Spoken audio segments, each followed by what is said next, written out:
Hello and welcome back to the Outdoors Station for another podcast and video interview. As you can tell, I'm wearing my Christmas jumper as it's that time of year where the days are short, the nights are bitter, and outside it can be snow, ice and unpleasant weather. So we'll sit round a warm fire, share drink and food with family and friends, and discuss how we'll get outdoors again when the weather improves. However, there are other people in this world that love it in these particular conditions. In fact, they draw strength from cold water swimming and immersion. Sara Barnes, the author of The Cold Fix, is one of those people, and her book has recently been released by Vertebrate Publishing. Sara is one of a troupe of, well, many people, as you'll hear from reading the book certainly, who enjoy and get a massive amount of benefit from cold water immersion. I spoke to Sara earlier on today, and this is what she had to tell me. Well, Sara, thank you very much indeed for joining us. This is going to be a fascinating conversation on the thrills of the chills of getting cold in your book, The Cold Fix. But obviously there's a bit of history that I think people, listeners and viewers should be aware of as to why you started this cold immersion and the benefits you get from it. So do you think you could start with giving us the backstory of how you ended up in a cold puddle of water? Yeah. Thanks for having me. Yes, it started in February 2017 when I had to have a major operation on both my legs. I opted to have it done at the same time. It was called an osteotomy. So both legs were broken and then pins put in and a bone graft put in. It's known as a very, very painful recovery, and it sure was. And I had to be non-weight bearing for 8 weeks. And during those 8 weeks, I was in a wheelchair. And then I found afterwards that the messages from my brain through down my legs had gone really. So I not only was in pain for a long time afterwards, but I had to relearn how to walk properly. I was shuffling and I didn't realize that's not how you walk. You know, my body had totally forgotten how to walk. So having been a really active person, cycling and running and doing things like cycling up the Mont Ventoux and all the other cols in France, I suddenly didn't have a physical life. And I live in the Lake District. It's, I can look out of my window, see Skiddaw, and I could go and be up at the top there, within a couple of hours. It's so easy for me. I couldn't do any of that anymore. So I felt I'd lost myself. And it was really hard, a really difficult time emotionally for me, and getting over the physical pain and just what do I do? So then my kids suggested that we went for a dip and a picnic, and it was April. So off we went down to Cromwell. They were in their wetsuits. I think I was that first time actually, because we've always swum in the river pools and in the lakes and so on, but mostly during the summer. So I had to go, and it was just amazing. I could float, and I didn't need to use my legs, and there was no pain, and I was out there in the outdoors again. So I was hooked. One swim and I was hooked. Yeah, so how many years ago did this all start for you then? What period of time were we talking about?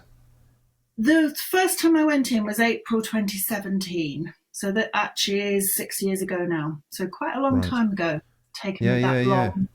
And certainly for an outdoor active person, it must have been incredibly frustrating to have been trapped indoors and, as you say, unable to move due to the recovery. So was the time you went with your children, your daughter,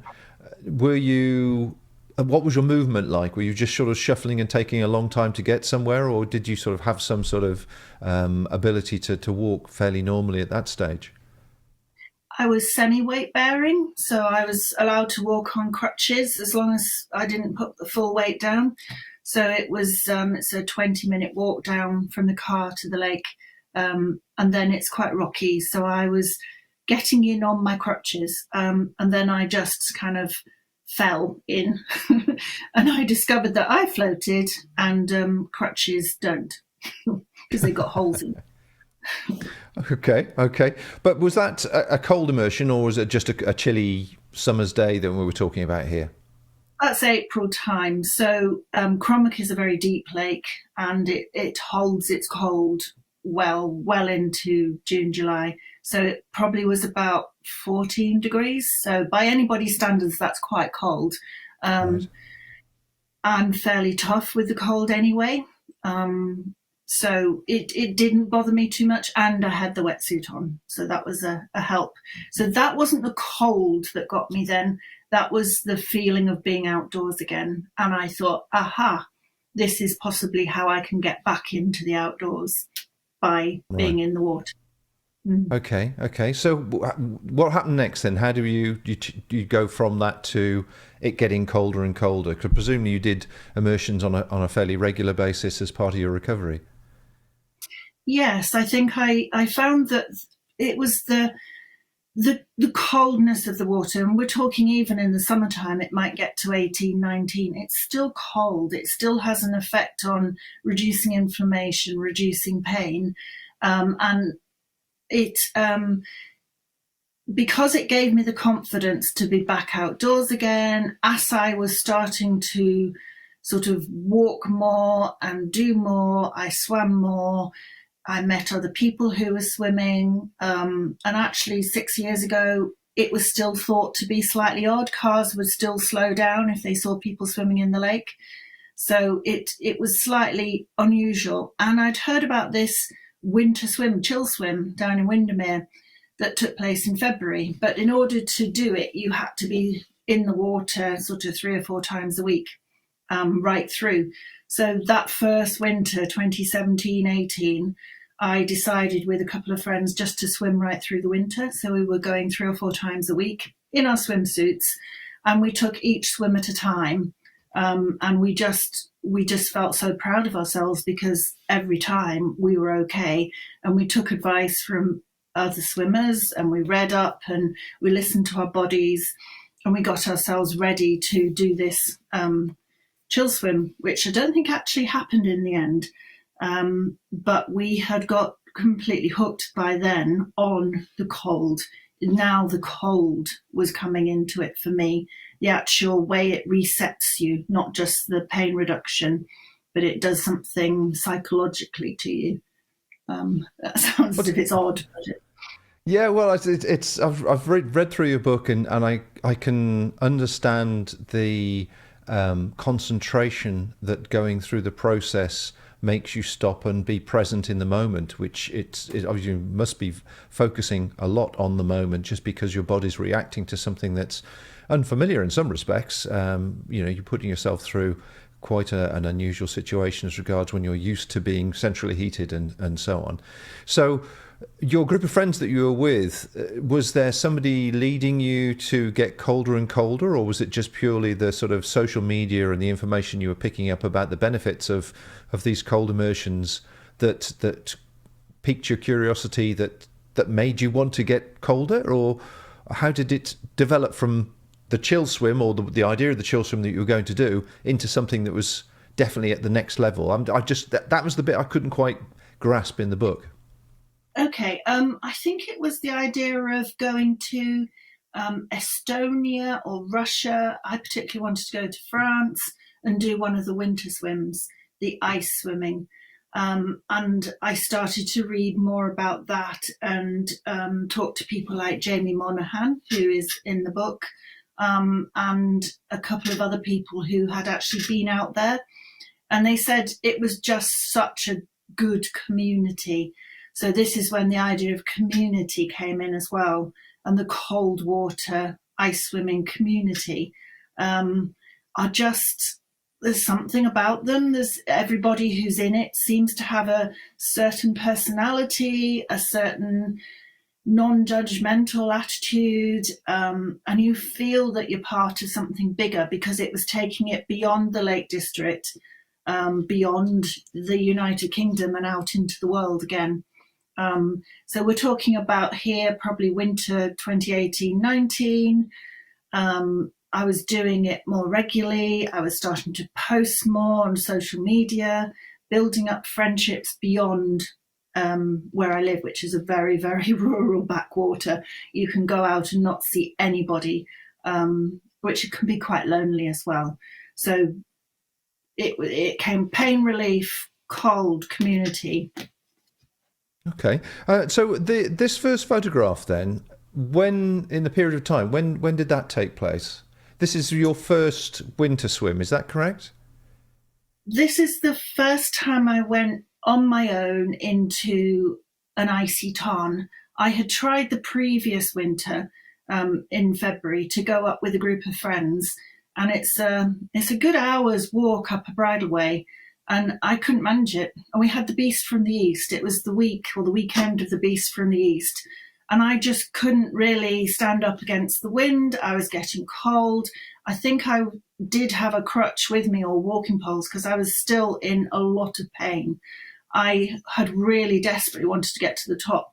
So the following winter, having worked hard on physiotherapy and all of this stuff, I decided, right, I'm going to do it. I really want to do it.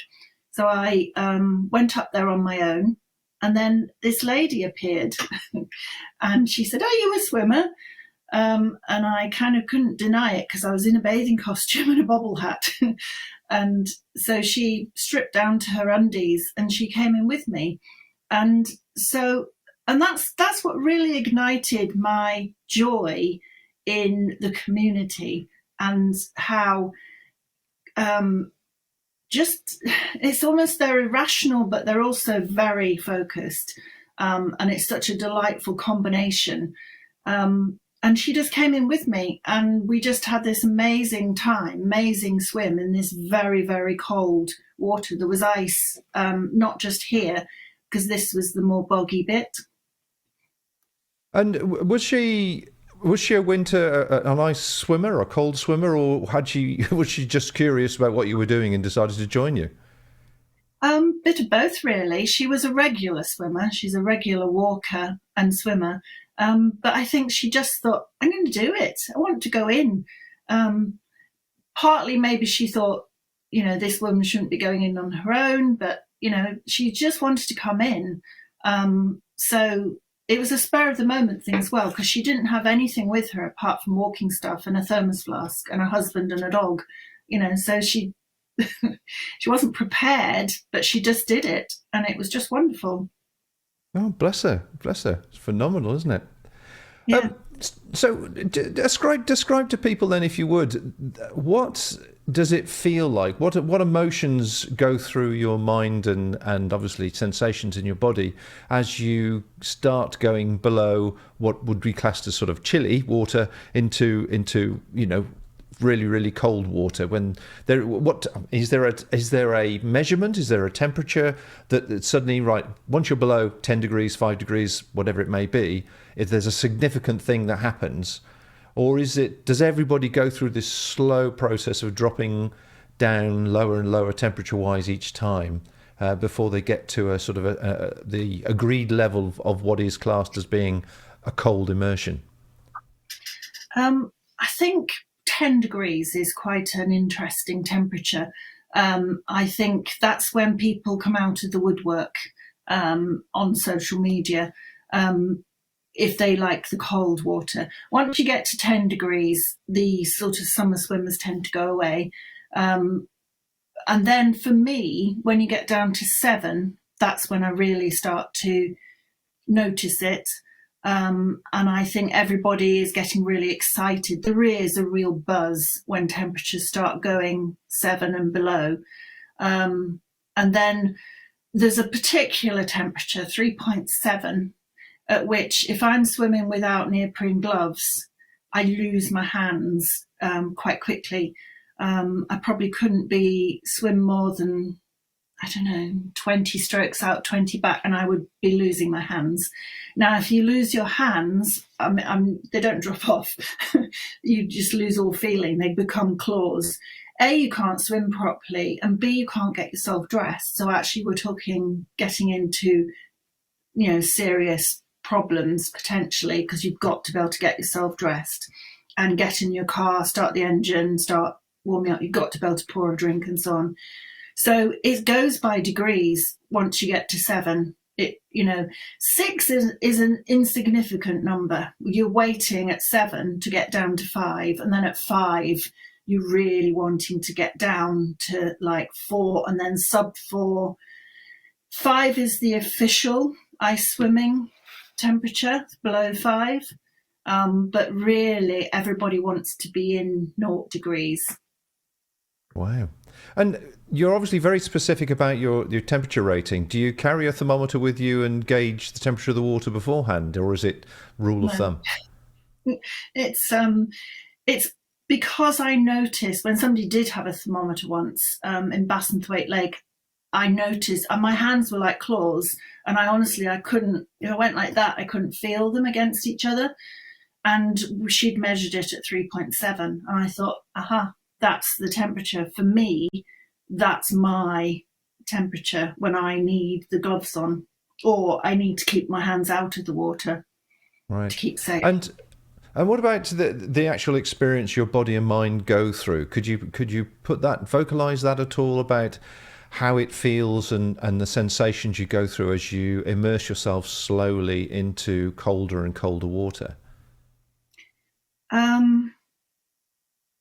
It sometimes doesn't feel any colder. It doesn't, when it's like below 5, it doesn't feel any colder.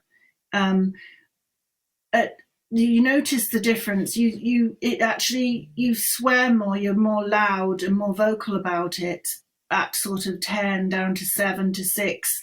When it gets below 5, it's like you really feel you have to focus.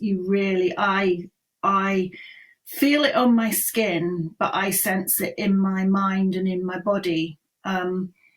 It is hard to put into words, but it's so cold that you no longer ask yourself why you're doing it. You no longer can swear. You are stilled. You are completely, your brain is put on hold. All you're doing is trying to just really sense every tiny little, feeling, really, every little sensation. So yes, that was in Norway on New Year's Eve last year.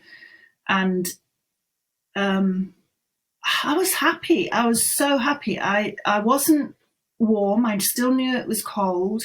And I knew I hadn't done everything I wanted to do until I had dunked down into it, because it didn't feel horribly cold. Sometimes when it's 7 degrees and wet and windy, it feels far nastier than a day like that, where it's just still. And so all your emotions and everything within you are stilled.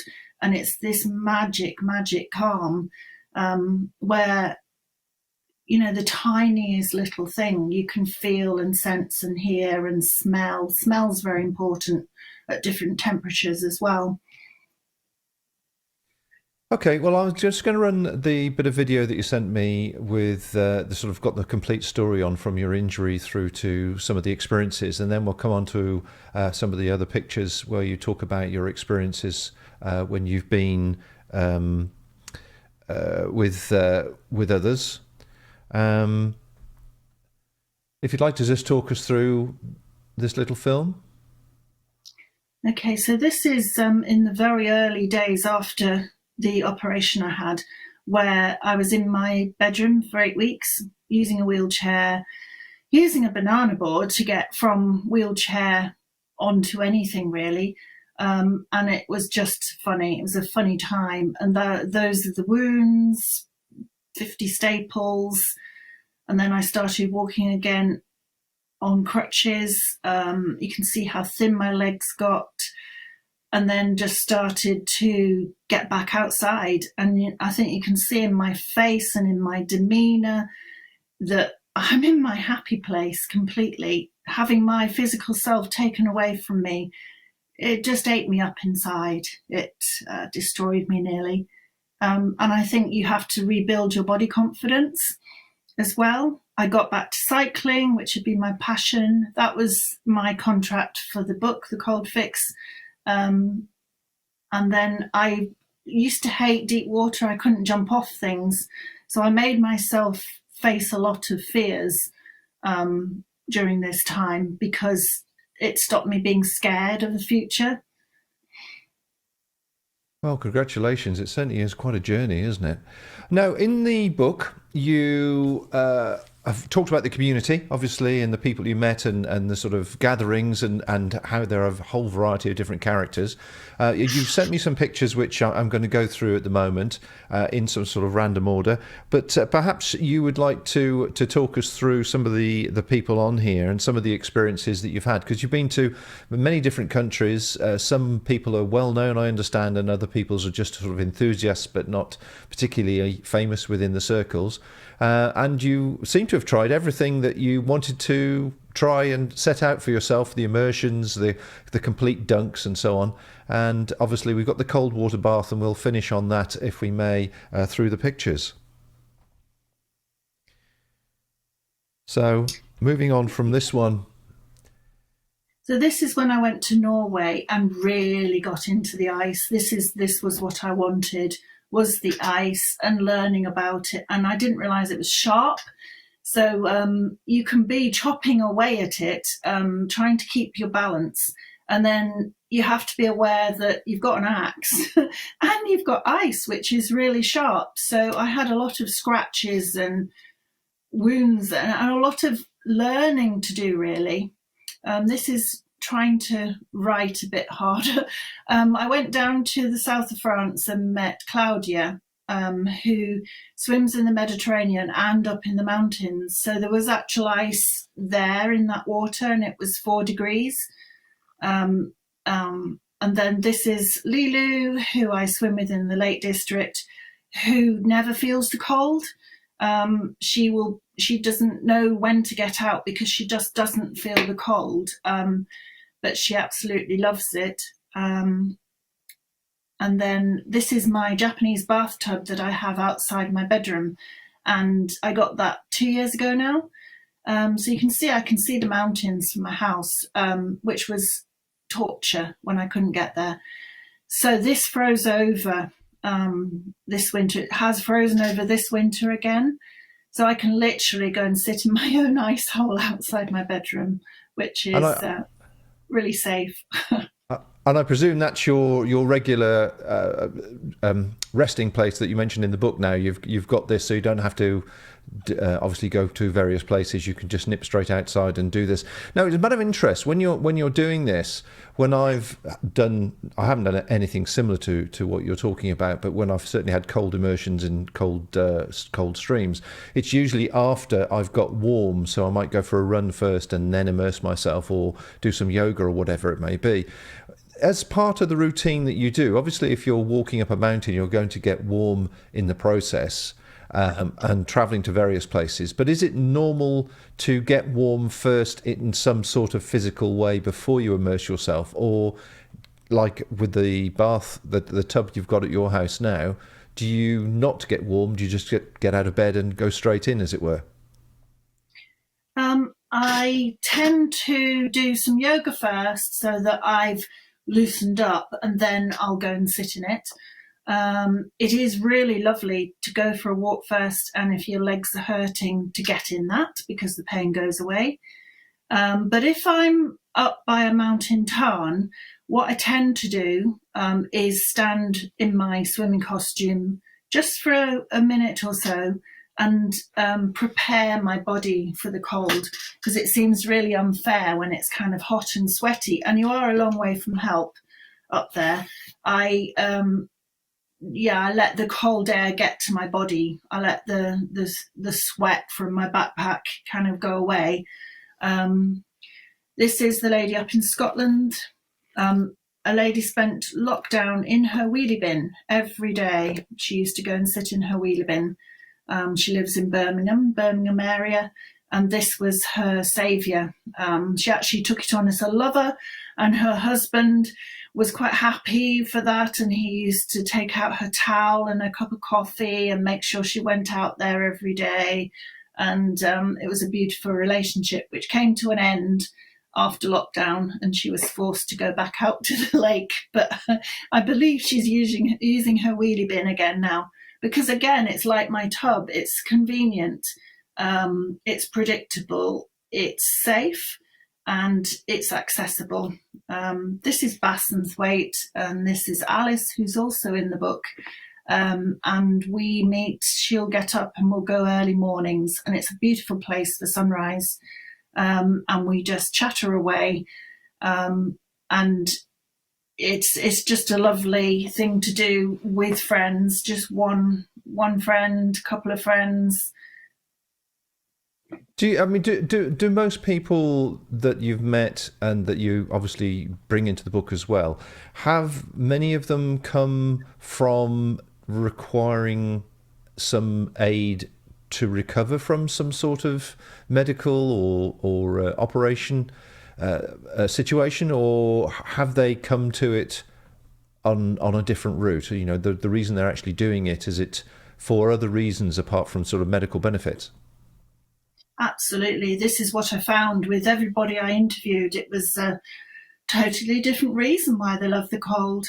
For Ellie, who's in Norway, that's her house in the background. She literally can walk down there and just plop into the fjord. She does it for migraines. She gets really severe ones, so it's the only thing that helps her. But she actually does it because it makes her feel happy as well. This is Claudia again down, and she does it because it brings her close to nature. And this is Rory Southworth, who measures everything, absolutely everything. And he has done various projects like the Dark Tarns project, where he will swim in the high tarns, run up there, swim in the high tarns. He's always on his own because he feels safer, because he sets everything up precisely to suit him.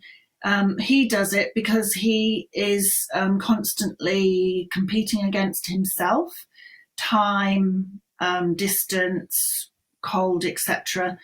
But he initially started it because he had an ankle injury, and he felt that it would be something he could do while he wasn't running. But mostly, this is me trying out a wheelie bin. And that's amazing because I'm 5'10". Getting in's fine, but getting out was really quite tricky at times. And I think my son thought I was gone completely bonkers. But again, this is, I have a fear of deep water, and this is Vobster, which is down in the southwest. This is Tara, one of my thinkers, and she pushed me in, which actually was the best thing she could have done, because I didn't have to overthink it. I just went in, and it's incredibly deep. But I was fine. I really surprised myself. And I think you can overcome your fears by just not overthinking them, and just doing it. Yeah. And what about the actual quality of the waters that you're swimming in as well? Obviously there is that part of the health and safety to consider is water quality itself, as opposed to the temperature of the water. Is there any reason that you've been concerned about what you've been swimming in? Sometimes in the Lake District we get blue-green algae, so that doesn't actually harm us particularly. But it can make you feel sick, and it's not particularly pleasant to swim in. So the water quality, I don't get too worried about it. I think I'm very lucky in that everywhere I go up here in the lakes is pretty clean. I know there's a lot of issues with Windermere potentially at the moment, but I've never been worried about it there. No. Okay. Well, we've certainly, I think, whetted. You see what I did there? Whetted people's appetite to know more about the book, and we'll come on to the book details in a moment. But taking that safety issue a stage further, I'm sure most people would want to know how safe it is as a hobby or a pastime, and what you might have to consider if you wanted to start from somewhere. If somebody said, right, okay, this sounds like a thing for me to help me with my recovery, or I'm curious to explore it further, what's the bare minimum you would suggest people do and consider? How do they go about it? Get into a social group first, or head out to on the hills themselves? I would strongly recommend going with a small group. Maybe not a large group, because you could get lost amongst it. You need to have one person who is experienced and go with them, learn from them. I see nothing wrong in going on your own. And actually, if you're on your own, you tend to double the sort of precautions you take anyway, and you can do things at your own pace. But certainly, if you've not really done it before, I would go with a small group, or a swim guide, a trained, qualified swim guide, and read up about it, talk to people, and put together your own little essential kit that you always take with you, such as a hot drink, layers of clothing. You don't have to have fancy dry robes and fancy rucksacks or anything, but a hot drink, yes, definitely, and layers to put on afterwards, and a hat to keep your head warm. Yeah. So is there a bare minimum of equipment that people? I mean, is it an expensive hobby to get into? Because I in the book you mentioned certain gloves and certain booties and different things like that. Would you advise people starting with a wetsuit just to aid them, or does that not make any difference really?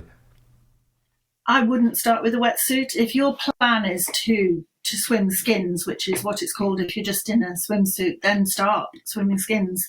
And what really helps is to have some sort of swim shoes, and they could be neoprene, so you're keeping your feet warm, or they could just be the cheap sort of toy shop, Amazon swim shoes. Because if your feet are painful on rocks or whatever, that's just going to add to the pain. So take that away, get some swim shoes, lightweight ones, not your trainers.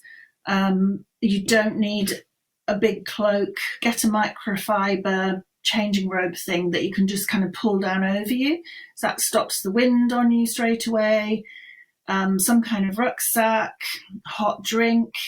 If you're starting at this time of year, you can get neoprene swim gloves from the dreaded Amazon really quite reasonably. You don't have to go for the brand names, just anything that's going to keep your hands warm. And I would strongly advise not actually swimming. I would just say get in the water, stand in the water, sit down in it. I quite often go to the lake, and because I go on my own a lot, I'm not going to swim out into the middle on my own. I'm not, I'm a confident swimmer, but not confident about doing that. I just go in and I take my cup of tea and I just sit in the water, kind of up to my waist, and just enjoy being outside. Is So there any need to actually totally immerse, or is there? Do you get as much from it from sitting in the water to having it up to your neck to actually immersing? There's something which people laugh when I talk about it, but it's the back of your neck. It is the mammalian gland. It's the vagus nerve, and if you can get that immersed, you will get colder again. So it kind of will increase the effect on you. So everybody says get your heart in. You don't have to have your hands in. The ladies in Scandinavia, you see them all sitting in the water with their hands out and hats on. So I lie in the water sometimes. I very often get my head wet as well. So if I find a beck, mountain stream with a waterfall, my aim is to get my head in that waterfall, because for me, that complete immersion, but with that rushing oxygenated water on your head, just is like such a buzz. It's just amazing. Um, Well, if people want to find out more about your activities and follow you, there's obviously the book, which we'll come on to in a second, where to get that from, and which is from Vertebrate Publishing, of course. But there is your extensive Instagram, Bumble Barnes, which has got a whole variety of pictures and video clips on it, I can see here, that will entertain people. And I understand from what you were saying earlier on that quite a few people are finding you via the Instagram, as they're obviously exploring the whole concept of a cold fix. yes. I try and tell stories on that. I don't tend to give advice. I just say how it makes me feel, or how I've gone and done something and how I've found it and how it's made me feel. You can see I go and find waterfalls. I've been doing a lot about the cold fix recently, and that's a barrel that was given to me, and it just feels fabulous if you overfill it, and then it all just flows out. There's something so childish about making all that water go everywhere.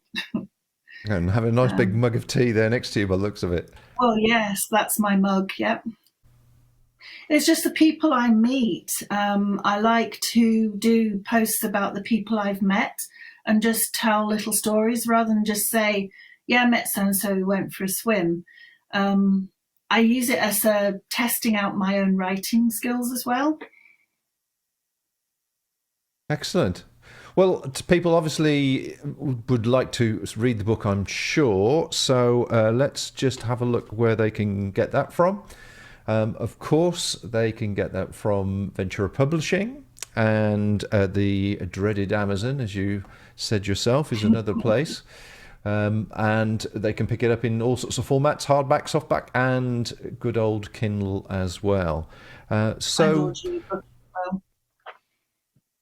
So, Sarah, it's been lovely talking to you. Now, it's an, as I say, not a familiar subject for me, but of all the things I could have asked you about this particular subject and your book, what should I have asked you? I think what we didn't touch on was why I divided it up into thinkers, warriors, and mothers. And then nobody has ever asked me which one of those is my predominant character trait. Okay, fire away then. Well, I divided it up into these characters because I feel those are my main characteristics. And after the operation, I felt completely broken, and I wanted to find a way of kind of putting myself back together again. So by going out into the community, that's how I thought I would manage it. And I reckoned that one way to choose people was to divide them up. So I thought, right, who do I think are the thinkers? Who predominantly is an overthinker or plans stuff? Who's a warrior? Who do I see as, championing other people, etc. So that's how I divided it. And I think predominantly I'm a mother. I do have my own children, but I also tend to mother people. I want to look after people. And I often do that to the detriment of not looking after myself. But it just is my natural inclination is to want people to feel safe and looked after. And then I'm also a bit of a warrior. These little wounds on my face are not to do with fighting the ice. It's some minor surgery I've had recently, not a facelift. But I'm a panther as well. I really enjoy, well, I never had any body confidence, but I've gained it now from doing this swimming and hanging around in my bathing costume. You just gain body confidence. You have to, if you're going to do films of yourself. So those, I'm not a thinker particularly. I'm not an overthinker. But so my predominant ones are mother, warrior, and panther, I would say. But the other ones are there within me as well, like the child and so on. Well, congratulations. Well, and definitely congratulations on the book as well. It's a very fascinating read, and certainly does give you lots of thought about the benefits, not just the health benefits, but also the focusing and the mental benefits as well of being present in the moment, which is obviously quite a popular topic at the moment. So thanks very much indeed for your time, and hopefully we will speak to you again when you have your next book. Thank you very much. Thanks for having me. Well, my thanks to Sarah for sharing her story and also explaining the benefits she's found from cold water immersion and certainly the way that it aided her recovery. If you're interested in knowing more about this subject, I'll put all the links to everything on the show notes so you can follow up yourself, her Instagram page, and watch and listen to other stories that she shares there. There's certainly plenty of conversation in the book with other people around Europe and the benefits they have felt from cold water immersion, and certainly some interesting stories about how they break the ice with a chainsaw. That's serious immersion. So folks, if that is of interest to you, then do take care. Do make sure you take a friend and plenty of warm clothing and take it steady and get some good advice. And if it doesn't interest you, do stay warm and toasty this winter time. Until next time, folks, take care whatever you do, and bye for now.